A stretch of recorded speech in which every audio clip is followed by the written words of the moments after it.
So good morning students. बहुत दिनों बाद हम आपसे ऐसे वीडियो लेक्चर के थ्रू बात कर रहे हैं। बहुत दिनों बाद मैं वीडियो बनाने जा रहा हूँ और हम जो टॉपिक पढ़ चुके हैं इस चैप्टर के अंदर एक बार उसके बारे में डिस्कस कर लेते हैं। वो हमने पढ़ा था इसके अंदर कि what is the importance of safe water supply system और what are the domestic water requirements for urban and rural areas. आज जो टॉपिक हम पढ़ने जा रहे हैं that is sources of water supply. ठीक है, कि वाटर का जो सोर्स होता है वो कहाँ कहाँ से आता है। ठीक है, क्या क्या सोर्सेज होते हैं, इस चीज़ को आप पढ़ चुके हैं। वैसे आप एनवायरनमेंट के अंदर अपने एनवायरनमेंट नहीं, हम बात करते हैं इरिगेशन की, तो आपने वहाँ पर एक्वीफर, एक्विटार्ड, एक्विक्लूड ये पढ़ा था आपने। लेक हो गया, रिजर्वायर्स हो गए, पॉन्ड्स हो गए, ये आप सब पढ़ चुके हैं। बट यहाँ पर भी है कि सोर्स ऑफ वाटर सप्लाई क्या क्या होते हैं, तो उसके रिगार्डिंग हम बात करते हैं। सबसे पहले हम बात करते हैं इंट्रोडक्शन की। तो जैसा कि अब आप देख पा रहे हैं यहाँ पर क्या क्या लिखा हुआ है, water is vital natural resource which forms the basis of all life, we all know that thing. It is one of the marvellous gift to us, that thing is all know. About 70% of human body is water, मतलब पूरी body का 70% क्या होता है, हमारा पानी होता है। The bodies of all plants and animals contain water, that we think that thing we know. It has been estimated that the total water content on earth is about 138.5 × 10⁶। ठीक है, नेक्स्ट स्लाइड पे आते हैं अपन।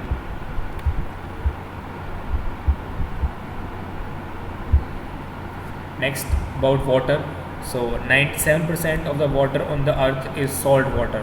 ये तो हमको पता ही है, हम पहले पढ़ चुके हैं। एक बार आप ब्रीफ ले रहे हैं, ये हम पढ़ चुके हैं, बट हम ब्रीफ एक बार आइडिया ले रहे हैं। However, only 3% is fresh water, slightly over 2/3 of this frozen in glaciers and polar ice caps.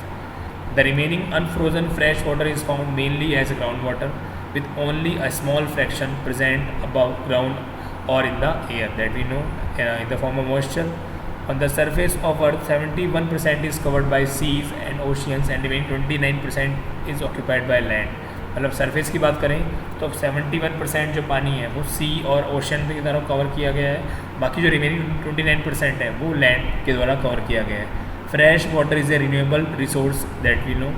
Next इसका बात करते हैं distribution of water. One second, एक सेकेंड, ये बात करते हैं हम distribution of water on earth. या थोड़ा कट दिखाई दे रहा होगा, कटा हुआ, वही है डिस्ट्रीब्यूशन ऑफ वाटर ऑन अर्थ। किस टाइप से डिस्ट्रीब्यूशन है, तो डिस्ट्रीब्यूशन ऑफ अर्थ्स वाटर किस टाइप से देखते हैं वन बाय वन। 3 कॉलम आप सब नज़र आ रहे हैं। ठीक है, हम बात करते हैं फर्स्ट कॉलम की, हम इस कॉलम की बात करते हैं। इसमें ये पहला कॉलम है, ये दूसरा कॉलम है और ये तीसरा कॉलम है। फ्रेश वाटर 3% यहाँ पर दिया हुआ है, फ्रेश वाटर 3% दिया हुआ है यहाँ पर। ठीक है, सलाइन ओशियंस के अंदर जो वाटर है 97%, टोटल कितना हो गया बेसिकली 100% वाटर हो गया। ठीक है, उसके बाद ये तो था अर्थ वाटर की बात कर रहे हैं, नोन एज अर्थ वाटर। फिर हम बात करते हैं किसकी, फ्रेश वाटर में। तो फ्रेश वाटर में किसके टाइप से डिस्ट्रीब्यूशन है वो देख लेते हैं हम। इसके अंदर क्या है, ground water 30.1%, okay, ice caps and glacier that are 68.7%, and बाकी अदर्स में आता है 0.9%। उसके बाद बात करते हैं हम फ्रेश सरफेस वाटर की, बात करते हैं फ्रेश सरफेस वाटर की। तो इसके अंदर so we are talking about fresh surface water. ठीक है, फ्रेश सरफेस वाटर क्या होता है, स्वैम्प्स क्या होता है, दलदल जमी, उसके अंदर 11% वाटर है। उसका लेक्स में 87% वाटर है, और रिवर के अंदर कितना पानी है, 2% पानी है। तो basically this is a brief distribution of earth water. उसके बाद अलग अलग पार्ट में पड़ जाता है, बट एक ये डिस्ट्रीब्यूशन हमको अगर एग्जाम पूछा जाता है कि distribution of water on the earth, तो you will have to make this diagram. Okay, देखो आपको एक बात बताता हूँ, मैं पहले बता चुका हूँ, नहीं बताई होगी। तो जब भी आप सेमेस्टर एग्जाम्स की बात करते हैं, ठीक है, मैं कॉम्पिटिटिव एग्जाम्स की इस टाइम बात नहीं कर रहा हूँ, मैं बात कर रहा हूँ सेमेस्टर एग्जाम्स की। तो सेमेस्टर एग्जाम्स के अंदर क्या होता है, थियोरेटिकल पार्ट, जब जैसे हमारा सब्जेक्ट थ्योरी वाला सब्जेक्ट है, तो इसके अंदर आप इतना ज़्यादा अगर डायग्राम के थ्रू शो करेंगे, ब्लॉक डायग्राम के थ्रू शो करेंगे, तो आपको एग्जामिनर अच्छे मार्क्स देगा। ठीक है, तो आप ट्राई कीजिए जब भी आप थ्योरी वाला पेपर जब भी आप राइट करते हैं, तो आपके माइंड में ये हमेशा होना चाहिए कि आपको ब्लॉक डायग्राम बनाना है या फिर इमेजेस के थ्रू उनको शो करना है। ठीक है, नेक्स्ट चलते हैं हम, नेक्स्ट स्लाइड पे हमारी।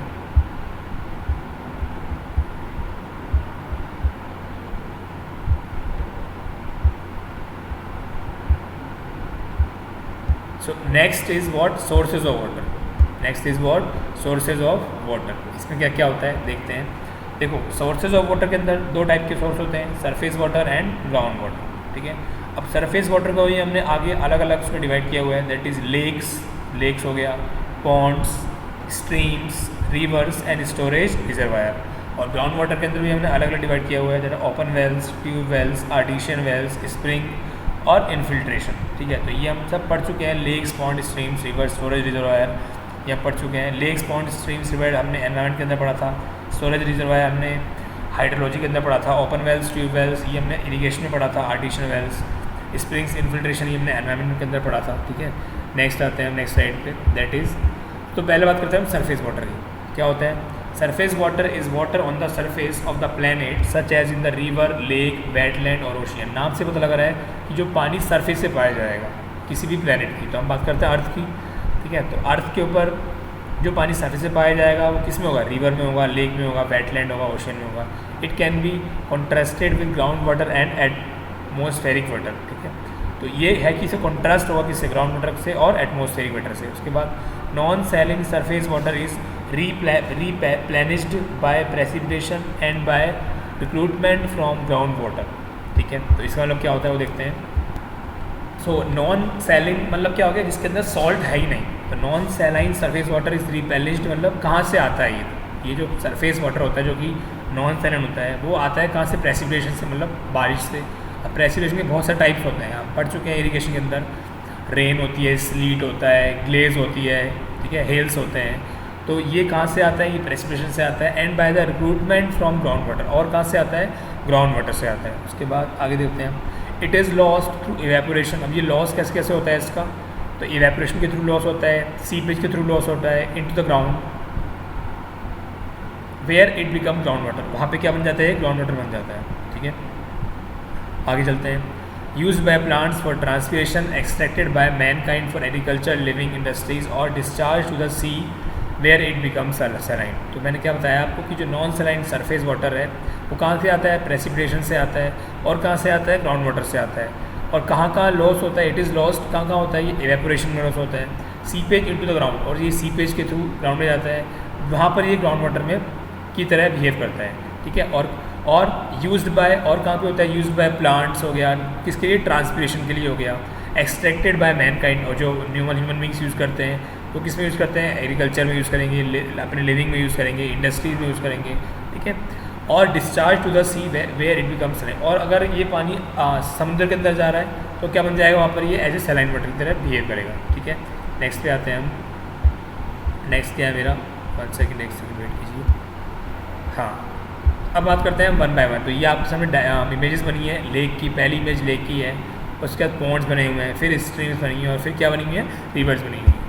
बात करते हैं हम ग्राउंड वाटर की। अब तक हमने बात करी सरफेस वाटर की, अब बात करते हैं ग्राउंड वाटर की, ठीक है। इसमें देखते हैं, ground water is the water present beneath earth surface in soil और spaces and in the fractures of rock formation. तो ग्राउंड वाटर कहाँ पे एग्जिस्ट करता है? तो ये सरफेस के बीनथ, मतलब सरफेस के नीचे, अर्थ के सरफेस के नीचे एग्जिस्ट करता है। इन सॉइल पोर स्पेसेस, कहाँ पर? जहाँ पे सॉइल के क्या होते हैं? पोर स्पेसेस होते हैं, ठीक है। And in the fractures of rock formation, और कहाँ पर? जो रॉक फॉर्मेशन होती है उनके फ्रैक्चर्स के अंदर ये रहता है। उसके बाद आगे जी, अभी ओपन वेल्स, ये जो है मैंने क्या बताया ग्राउंड वाटर के बारे में। तो ग्राउंड वाटर कहाँ कहाँ से मिलेगा अपन को? तो ये मिलेगा हमको ओपन वेल से, और ट्यूब वेल से, और आर्टिशियन वेल से, और इन्फिल्ट्रेशन गैलरीज से, ठीक है। अब आगे चलते हैं, आगे आ जाइए। Next is uses of water. Next is what? Uses of water. तो कि हमारा कहाँ कहाँ पानी का यूज़ होता है। The use of water may be broadly divided into 3 categories. कहाँ क्या पे होता है? तो कंजम्पटिव यूज़, ये हम पढ़ चुके हैं। कंजम्पटिव यूज़ क्या होता है? जिसको हम इवेपो ट्रांसपिरेशन भी बोलते हैं, ठीक है। और इवेपो ट्रांसपिरेशन क्या होता है? ये इवेपोरेशन प्लस ट्रांसपिरेशन से मिलकर बना होता है, ठीक है। तो ये बेसिकली ट्रांसपिरेशन मतलब क्या हो गया? Building up of tissues of A plant, ठीक है। तो उसको हम कंजम्पटिव यूज़ बोलते हैं, जो कि इरीगेशन के पर्पज़ में काम आता है। फिर प्रैक्टिकल पार्शियल कंजम्पटिव यूज़ में क्या क्या आता है? डोमेस्टिक यूज़ में आएगा, इंडस्ट्रियल यूज़ में आएगा, इंस्टीट्यूशनल यूज़ में आएगा, पब्लिक यूज़ में आएगा, फायर डिमांड यूज़ में आएगा। उसके बाद नॉन कंजम्पटिव यूज़ में क्या क्या आता है? नेविगेशनल यूज़ आएगा, रिक्रिएशनल यूज़ आएगा, हाइड्रो इलेक्ट्रिक पावर जनरेशन आएगा, पोल्यूशन कंट्रोल में यूज़ में आएगा, ठीक है। नेक्स्ट आते हैं हम ओवर यूज़ ऑफ वाटर, ठीक है। ओवर यूज़ ऑफ वाटर मतलब कहाँ दिक्कत होती है, हम ज़्यादा पानी कहाँ वेस्ट करते हैं। देखो, rapid population growth and increasing water consumption for agriculture, industry and domestic have strained the world's fresh water resources. मतलब ये कहना चाह रहा है इसके अंदर कि अगर पॉपुलेशन हमारी रैपिडली बढ़ती जा रही है तो उससे क्या होगा, नो डाउट जब पॉपुलेशन बढ़ेगी तो हमारी डिमांड्स बढ़ेंगी, डिमांड्स के अंदर वाटर भी आता है तो वाटर का डिमांड ही बढ़ेगा। जैसे जैसे पॉपुलेशन मेरी इंक्रीज़ करती जा रही है वैसे वैसे मेरी वाटर की डिमांड भी क्या होती जा रही है, इंक्रीज़ होती जा रही है। और वो इंक्रीज़ कहाँ पर होगा, वो एग्रीकल्चर के अंदर भी होगा, वो इंडस्ट्री के अंदर भी होगा और वो डोमेस्टिक के अंदर भी होगा। अब जैसे ये यूज़ बढ़ता जा रहा है वैसे वैसे जो हमको फ्रेश वाटर मिलना चाहिए उस फ्रेश वाटर की क्या होती जा रही है, कंस्टेंट होती जा रही है, मतलब वो कम होता जा रहा है। ठीक है, water disputes between the Indian states are increasing as they have to meet the increase in water demand due to over use of water. तो इससे होता क्या है, सपोज़ कीजिए किसी स्टेट्स के अंदर तो मतलब रिवर बह रही है, ठीक है, किसी 2 स्टेट से रिवर बह रही है, अब किसी एक स्टेट को ज़्यादा पानी की रिक्वायरमेंट है, किसी एक स्टेट को कम पानी की रिक्वायरमेंट है। अगर उसके अंदर समझौता हो जाता है, अगर वो तालमेल से बात कर लेते हैं तो अच्छी बात है। लेकिन कभी कभी क्या होता है कि दोनों स्टेट को सेम पानी चाहिए लेकिन पानी हमारे पास इतना अवेलेबल नहीं है और रिवर एक ही बह रही है उससे। जैसे हम बात करते हैं राजस्थान के अंदर, राजस्थान में हमेशा सूखा पड़ा रहता है, ठीक है, तो ऐसी अलग अलग स्टेट का अलग अलग स्टोरी होता है। ठीक है, ड्यू टू नेक्स्ट पॉइंट पे आते हैं, due to expanding human population competition for water is growing such that many of the world's aquifers are being depleted. This is due to overuse of water। देखो तो इसमें ये बता रहा गया है कि जैसे जैसे हमारी ह्यूमन की पॉपुलेशन बढ़ती जा रही है, जैसे हमारी ह्यूमन की पॉपुलेशन बढ़ती जा रही है तो वाटर का जो कंपटीशन है वो बढ़ता जा रहा है, वाटर के रिगार्डिंग जो कंपटीशन है वो बढ़ता जा रहा है। उससे क्या हो रहा है, जो वर्ल्ड्स के एक्वीफर्स हैं, हम पढ़ चुके हैं एक्वीफर्स क्या होते हैं, वर्ल्ड के जो एक्वीफर्स हैं वो क्या होते जा रहे हैं, डिप्लीट होते जा रहे हैं। ठीक है, ये क्यों हो रहा है, ये just because of over use of water के थ्रू हो रहा है। ठीक है, तो इस लेक्चर में अपन इतना ही रखते हैं। नेक्स्ट लेक्चर में हम ये भी पढ़ेंगे कि एक्वीफर्स क्या होता है, एक्विटार्ड क्या होता है, एक्विक्लूड क्या होता है, इसके बारे में मैं एक वीडियो बनाऊंगा मैं। ठीक है, और मैं आपसे यही आशा करता हूँ कि आप अपने घर पर प्रॉपर सेफ़ होंगे, ठीक है, अच्छे से रह रहे होंगे और जल्दी आपसे मुलाकात होगी, मिलेंगे बहुत जल्दी कॉलेज के अंदर। अभी सिचुएशन ऐसी चल रही है। और मैं आपको एक बात तो बताना चाहता हूँ कि जैसे अब तक 8th सेमेस्टर के बच्चे बिल्कुल निश्चिंत थे कि उनके एग्ज़ाम्स नहीं होंगे, लेकिन यूनिवर्सिटी ने बोला कि बिना एग्ज़ाम्स की तो डिग्री नहीं मिलेगी। तो हो सकता है कि आपके भी जो पेंडिंग एग्ज़ाम्स हैं, जो 6th सेमेस्टर के एग्ज़ाम पेंडिंग है क्योंकि आप 7th सेमेस्टर में हैं, तो यूनिवर्सिटी वो एग्ज़ाम कंडक्ट करा दे। हो सकता है कि वो नवंबर के अंदर करा दे, आपको नवंबर में एग्ज़ाम करा दे, या फिर आपको सितंबर के एंड में बोल दे कि हम एग्ज़ाम कराएंगे 15 अक्टूबर से 30 अक्टूबर के बीच में, मतलब कुछ भी निकाल सकते हैं डेट को। तो इसके लिए थोड़ा अवेयर रहिए। क्या पता, मैं तो एग्जांपल दे रहा हूँ कि ऐसा हो सकता है, तो आप इसके लिए अवेयर रहिए। ठीक है, बाकी अपनी तैयारी करते रहिए। ठीक है, गेट का फॉर्म आ चुका है, ये बच्चे भर भी रहे हैं फॉर्म, तो आप भी गेट का फॉर्म भरिए। ठीक है, इसका कॉम्पिटिशन थोड़ा सा टफ है क्योंकि इस बार 3rd ईयर वाले भी गेट दे रहे हैं, 4th ईयर वाले आप लोग भी गेट दे रहे हैं, और जो पास आउट हो जाएंगे वो बच्चे भी गेट देंगे। तो यहाँ पर थोड़ा सा कॉम्पिटिशन टफ रहेगा। सिचुएशंस कोरोना के अकॉर्डिंग बहुत ज़्यादा टफ हो गई हैं। ठीक है, चेंजेस क्या क्या आए हैं वो आपको पता ही है। ठीक है, तो फिर मिलते हैं नेक्स्ट लेक्चर के अंदर, उसके अंदर डिस्कस करेंगे आगे की इसकी जो भी स्लाइड्स हैं। Thank you very much.